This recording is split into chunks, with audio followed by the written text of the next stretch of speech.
블랙아웃이 여러 번 반복이 되는 사람들은 나중에 걸릴 아마 이제 확률이 높을 거예요. 이 중에 하나만 있어도 이건 나한테 술로 인한 문제가 있을 가능성이 충분히 있다라고 생각해 볼 수 있습니다.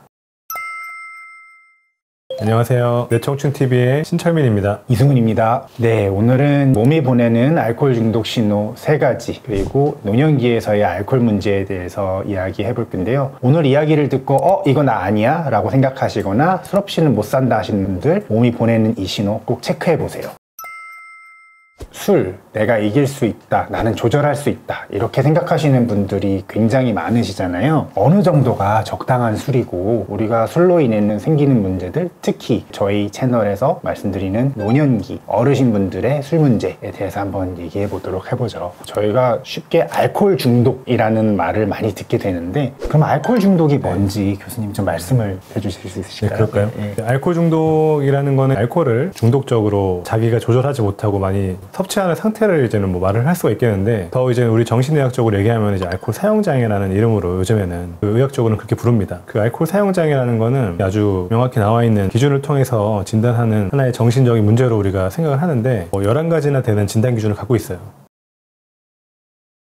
거기서 중요하게 여기는 거는 아무래도 조절하지 못하는 이제 음주 패턴을 얘기를 하는 거고요. 뭐 내성이라든지 금단, 이런 우리가 어떤 신체적인 증상이 같이 있으면은 진단하는데 더 수월하게 되겠습니다. 말씀해주신 대로 요즘에는 알코올 사용장애라는 이 용어로 많이 사용하는데요. 많이들 들어보셨던 그런 용어들에는 중독이 있을 수 있고 의존, 그리고 내성 이런 많은 것이 있을 수 있습니다. 한자로 중독을 하면 독성에 영향을 받는다라는 내용인데요. 또 다른 말로는 이제 영어로 표현을 하면은 이 중독이 인톡시케이션, 독에 영향을 받는 부분들도 있지만은 에딕션, 반복적으로 어떤 행동들을 하는 것들을 중독으로도 표현을 하죠. 한 잔 먹고 취해서 이 정도면은 뭐 그만 먹자 했는데 이제 한 잔이 2잔이 되고 2잔이 3잔이 되고 3잔이 4잔이 되는 양이 점점 늘어나서 같은 효과를 보기 위해서 여러 잔 늘어나는 것들을 내성이 생긴다 그러고요. 그런 것들이 있게 되면 우리가 신체적으로 의존을 한다라고 얘기를 하게 되죠. 이 개념들을 사실 나누기가 힘들겠다 보니까 교수님 말씀하신 대로 알코올 사용장애라는 개념들이 이제 정신건강의학에서는 등장을 하게 되고 이 부분에 대해서 조금 더 얘기를 나눠보도록 하죠. 네. 우리가 보면 이제 적당한 술이라는 거에 대한 얘기를 많이 하는데, 사람들과 어울려갖고 이제 적당히 뭐 술 한 잔 기울이고 하는 거는 이제 문화로 또 우리가 이제 생각을 하죠. 근데 이 술 자체가 갖고 있는 어떤 특징이 있습니다. 이 사람의 어떤 보상회로에 작용해서 술 자체가 이제는 뭐 도파민을 많이 불러일으키죠. 근데 우리가 평상시 어떤 활동으로 얻을 수 있는 그런 거보다 훨씬 짧은 시간에 과량의 그런 도파민 생성이 되니까 어떤 노력을 통해서 이 쾌감을 얻기보다는 쉽게 술을 통해서 얻게 되는 경우가 생기는데, 전체 어떤 인구 중에서 대부분은 그런 거를 잘 조절하지만은 일부 회로에 문제가 있다면은 그런 걸 조절하지 못하고 많이, 그리고 반복적으로 쾌감이라든지 도파민을 얻기 위한 행동을 술로만 찾는 경우가 이제 생기는 거예요. 그럴 때 우리가 이제 이거를 조절하지 못하는 상태라고 하죠. 근데 우리도 어떻게 보면은 몇 번 경험했을 수 있는데, 우리가 반복적으로 뭐 과음을 하고 다음 날에는 내가 전날이랑 전전날 너무 많이 마셔서 오늘은 한 반잔만 먹겠다, 반병만 먹어야지 라고 했는데 또 한두 병씩 많이 먹고 그 다음날 또 후회하는 경우가 있잖아요. 그런 패턴이 혹시라도 이제 계속 반복되면은 그런 것도 우리가 조절되지 않는 문제라고 할 수 있고요. 그리고 다음날 시험을 봐야 된다든지 아니면은 승진을 위해서 어떤 공부를 할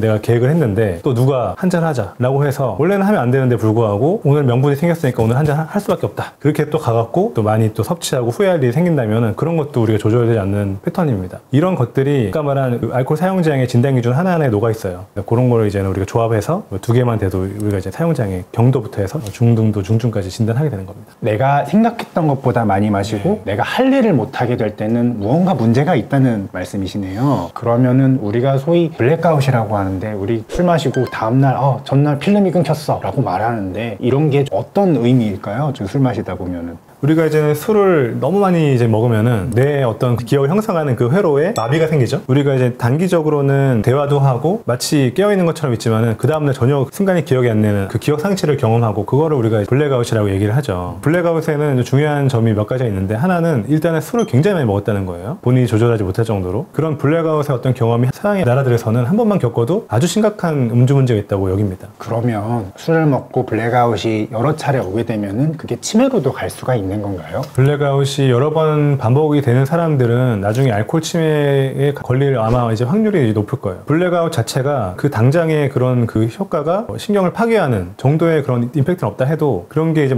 자주 반복되고 누적되면은 나중에 결국엔 그런 패턴은 치매로 발병을 높여주는 그런 원인이 될 수 있는 거죠. 그러면 저희가 알코올 의존, 중독, 사용장애 이런 것들을 의심해 볼 상황들은 뭐가 있을까요? 아까 얘기한 조절되지 않는 패턴들이 혹시라도 있으면은 한 번쯤은 이제는 이제 의심을 해봐야 되는데 그런 것들을 본인은 사실 잘 모를 수 있어요. 왜냐면은 나는 그때 그 친구를 만나기 위해서 어쩔 수 없이 오랜만에 부르는데 뭐 나가서 마셔야 되는 거 아니냐 여러 가지 그런 이유들을 댈 수 있거든요. 근데 여기서 가족들 중에 혹은 친구들 중에 누군가가 너 내일 뭐뭐 해야 되는데 그래도 술 마실래? 라고 하고 술 많이 마셔서 그 다음날 그거에 대한 뭔가 좀 비난을 하거나 비판을 하거나 뭐 그런 경험들 그리고 본인도 스스로 그 다음날 나 어제 또 이렇게 많이 마셨네 라고 해서 몇 번 후회를 했거나 뭐 그런 경험들 이런 게 바로 사실은 의심해볼 만한 상황들의 일부인 거죠. 그래서 시청자 여러분들이 조금 쉽게 다할 수 있도록 약자 영어로 CAGE로 좀 요약을 좀 해볼 수 있을 것 같은데요. 먼저 C가 컷다운 음주를 중단하려고 해보려고 했던 노력이 있었는데 실패한 적이 있는지. A 사람들이 이 술을 먹는 행위로 인해서 무슨 문제가 된 행동들이 있었는지, 예를 들어서 가족 간에 문제가 생긴다거나 사람 간에 문제가 생긴다거나 다툰다거나 경찰서에 간다거나 뭐 음주운전을 한다거나 이런 부분들이 있을 것 같고요. G 술 마시는 게 너무 죄책감이 드는 경우. 죄책감이라니까 조금 좀 거창한 감정일 수 있는데 후회하거나 이런 것도 맞습니다. 길티 중에 하나예요. 네. 아이고 내가 어제 좀 더 너무 많이 먹었네. 내가 분명히 좀 덜 먹기로 여기저기 얘기하고 다녔는데 또 먹었다. 그런 감정 느끼면 그것도 길티거든요. 그리고 우리한테 너무 익숙한 문화 중에 하나인데요. 술을 밤새 드시고 나서 아침에 해장국 드시러 가셨는데 소주 시키시는 분들이 있으세요. 우리 아이 오프너라고 하죠. 해장술을 드시는 경우. 이 중에 하나만 있어도 이건 나한테 술로 인한 문제가 있을 가능성이 충분히 있다라고 생각해 볼 수 있습니다. 그러면 이런 알코올 문제가 있을 때 또는 알코올 사용 장애가 있을 때 치료가 가능한 것인가요? 물론 치료가 가능하죠. 술을 마시지 않거나 절주를 했을 정도의 어떤 그런 능력이 다시 생기면은 치료가 되었다고 우리가 얘기할 수 있습니다. 근데 경도냐 중등도냐 중증이냐에 따라서 약간 치료는 좀 다릅니다. 만약에 중증이다. 술을 그냥 정말 매일 마시고 직업적이고 대인관계 그런 것까지 좀 많이 못하는 상태에 술만 마시는 상태다. 그럼 중증이라고 할 수 있겠죠. 그렇게 되면은 술을 일단은 당분간 이제 중단을 해줘야 됩니다. 중단하면은 손 떨리거나 뭐 식은땀 나고 뭐 불안해지고 심하면 선망도 생길 수 있고 그래서 해독 치료라는 걸 해야 되죠. 수액 맞고 음식도 잘 못 먹으니까 비타민 B1을 꽤나 많은 대용량을 이렇게 들이면서 2주간에 열심히 해독 치료를 하는 시간을 가져야 되고요. 그 다음에 해독 치료가 이제 다 마무리되면은 이제 그때부터는 다시 음주 패턴을 좋은 식의 어떤 그런 패턴으로 바꾸기 위한 치료를 해야 되죠. 그런 건 우리가 인지행동 치료 혹은 뭐 동기가 없는 사람들은 동기강화 치료 여러 가지 심리사회적인 요법을 통해서 치료하게 되죠. 우리가 면담요법이라고 알고 있는 정신치료 또는 심리치료로 알고 있는 것 중에는 인지행동치료 그리고 말씀하셨듯이 동기강화 치료라는 인지행동치료가 있습니다. 이러한 부분들은 병원에서 진행되는 부분들도 있고 이것을 전문적으로 하는 입원 병동을 갖춘 병원들도 있습니다. 또한 전국의 정신건강복지센터와 일부 지역 자치단체에서는 중독관리 통합센터를 운영하고 있습니다. 이런 곳에서는 심리적인 보조 그리고 사회복지적인 개입 그리고 단주 또는 금주 치료는 의사와 환자만의 관계로 이루어지는 것이 아니라 사회복지라든가 여러 섹터에서도 투입이 되고 금주를 하시는 분들, 단주를 하시는 분들끼리 모여서 하는 단주자 모임, 금주자 모임이 있습니다. 이런 데 참여하시는 것도 우리가 동기를 유지하고 금주를 유지하는 데도 많은 도움이 될 수 있습니다. 그렇죠. 좋은 말씀 주셨는데 중독관리 통합지원센터에서 사회복지와 연관된 그런 많은 자원들을 갖고 있거든요. 알코올 사용장애 있는 분들 그리고 가족들 문제로 맞닥뜨리면 어떻게 해야 될지를 사실 좀 모르는 경우가 많아요. 그래서 어떻게 앞으로 이걸 치료해 나가야 되는지 그 정보부터 얻고자 한다면은 그 중독관리 통합지원센터에서 그 내담자랑 이제 인연을 맺고 여러 가지 도움을 줄 수 있는 뭐 그런 관계 하에서 많은 도움을 드릴 수 있고요. 그 자조 모임 자체를 중독관리 통합지원센터에서 연결해 주는 경우가 많습니다. 제가 이전에 이제 중독관리 통합지원센터에서 일을 했었는데 거기서도 센터를 이제는 빌려줘요. 자조 모임에. 이 알코올 사용 장애를 극복하신 분들이 거기 이제 모여서 본인의 그런 여러 어려움을 같이 얘기하고 같이 힘이 되어주고 하는 과정을 통해서 단체로 금주를 이렇게 이어나가는 뭐 그런 걸 합니다. 그리고 병원에서 할 수 있는 부분도 이런 심리치료 외에도 약물치료가 있죠. 약물치료가 중요하죠. 약물치료가 자체가 중요한 이유는 알코올에 대한 갈망을 줄여주는 그 항갈망제라는 거를 먹으면은 훨씬 알코올 사용량이 극복할 확률이 높아지거든요. 알코올 중독의 부작용 중에 하나가 불면이에요, 원래는. 그 불면이 금단에서 기인한 경우가 많은데 하루에 한 캔, 두 캔씩 이렇게 먹고 자는 경우가 젊은 사람부터 많단 말이에요. 그 경우에는 이제 그런 게 없으면은 잠을 당장 자기 어렵다 그런다면은 일정 시간이라도 그거 대체할 만한 수면제 먹을 수도 있고, 알코올 사용량이 오래 이렇게 앓고 있으면은 사실은 우울증이나 불안장애나 같이 겪는 경우가 또 많거든요. 그러면은 또 뭐 우울증 약이라든지 이런 게 또 필요할 수 있습니다. 필요에 따라서 그런 거는 이제 투여하게 되겠습니다. 병원에서요. 알코올 문제가 있으신 분들은 우울장애라던가 불안장애라던가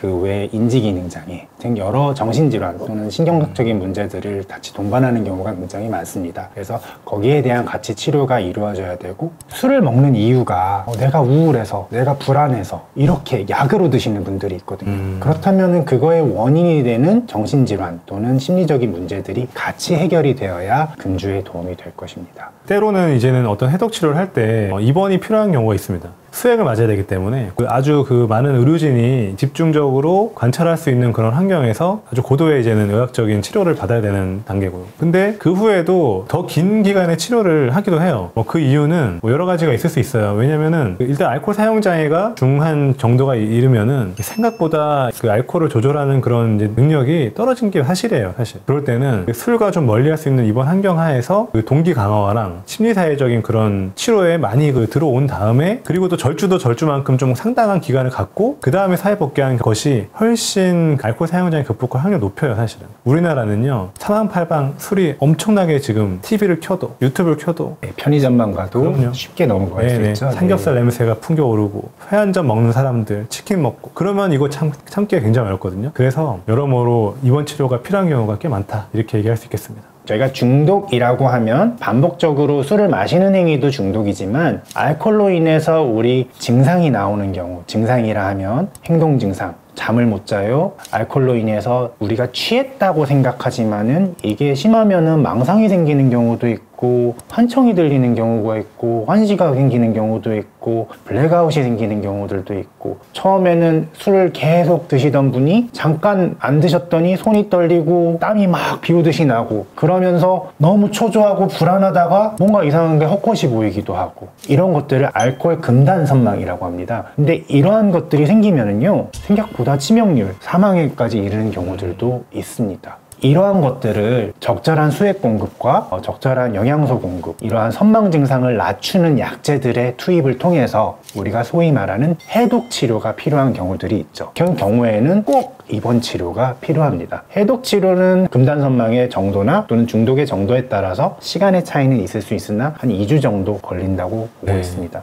해독이 끝나고 난 다음에 알코올 문제가 모두 해결되느냐? 그건 아니겠죠. 다시 술을 드시려시는 분들이 많으실 겁니다. 그렇다면 이 동기, 술을 끊으려는 동기를 강화시킬 수 있는 그런 치료가 필요한 경우들이 있습니다. 전국에 지금 알코올 전문으로 하고 있는 병원들이 있고요. 그런 병원들에서는 이런 해독 치료도 하지만 해독 치료 이후에 사회에 복귀할 때까지 술이 없는 공간에서 지내는 치료들을 하고 있고요. 그 사이에 이제 동기 강화 면담, 인지행동 치료, 12단계 등 여러 심리 사회적인 중재들을 시행을 하고 있습니다. 많은 분들이 지금 입원하면은 문제 생기는 거 아니야? 사람들이 날 이상하게 보지 않을까라고 하는데, 사실 저희도 모든 분들께 이런 입원 치료를 권유드리는 건 아니고, 생활이 안 되시는 분들, 그리고 나의 건강이 문제로 인해 큰 위험을 받으시는 분들한테는 꼭 권유를 드리고 있습니다. 3개월의 시간이 굉장히 길게 느껴진다, 또는 1개월의 시간이 길게 느껴질 수도 있지만, 이 시간을 투자하심으로써 금주를 이어갈 수 있다면 분명히 이거는 굉장히 큰 도움이 되는 시간일 거라고 생각합니다. 알코올 사용장애의 유병률은 사실 30대, 40대에서 가장 높지만 노년층, 60대 이상의 노년층에서도 맞아요. 굉장히 높습니다. 노년층에 술 문제가 있으신 분 중에는 5, 60대 새로 생기신 분들도 계시지만, 젊었을 때부터 장기적으로 드셨던 분들이 계세요. 장기적으로 계셨던 분들은 일 끝나고 또는 반주로 한 병씩, 두 병씩 마셔가지고 가족들이 보기에는